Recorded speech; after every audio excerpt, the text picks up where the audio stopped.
Good morning to everybody. I know you thought you got rid of me, so bad penny keeps turning up.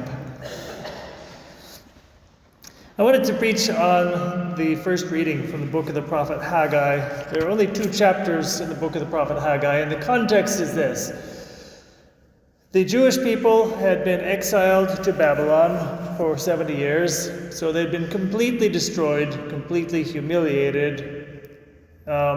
And had it not been for the fact that God was sending them prophets in the exile saying, "Relax, I have not abandoned you, and I will eventually return you to Jerusalem." Had it not been for that, I'm sure they would have fallen into despair. So eventually, miraculously, King Cyrus, out of the blue, just suddenly up and declares, "All the Jewish exiles, I want you return to the temple, and I'm going to send you money, and I want to rebuild the temple." And they were just like, well, this is a complete miracle.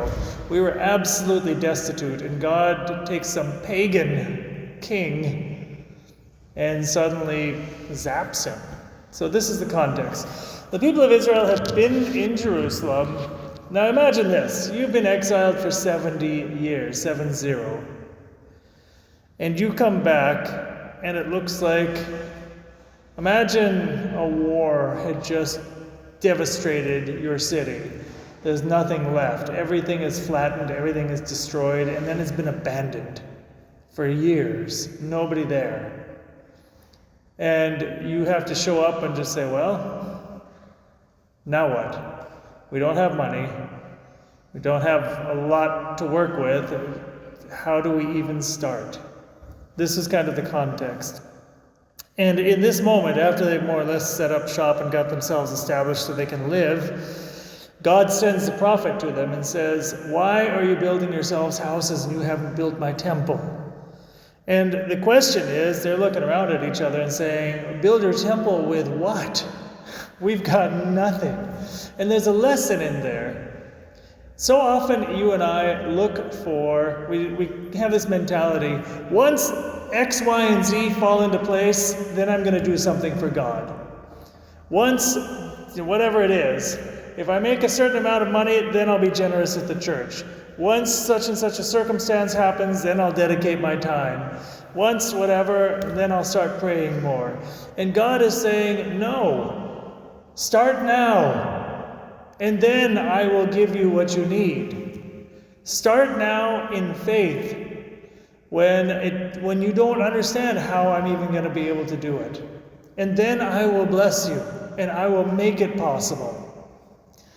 And I think that's a real lesson for us. That's a constant challenge in the church. Do we have the faith to start things, to give God a blank check when we don't even really know how it's all going to work out? Every saint, if you look at the history, saints are always doing stuff with nothing. Most recently, I guess, the example of EWTN. You guys all know EWTN, the TV and radio and internet and all that. Media empire, Catholic media empire. Well, Mother Angelica was a nun in a convent, and she received the inspiration, and she's like, okay, build here. With what? I don't know, just start building, get a loan from the bank, and then how am I going to pay it back? God wants me to do this. He's got plenty of money. He'll figure it out. And he did. Now, caveat.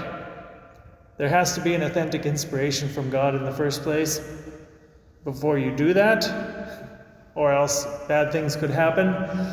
But I think, again, this first reading and this entire story of the rebuilding of the temple is a lesson for us.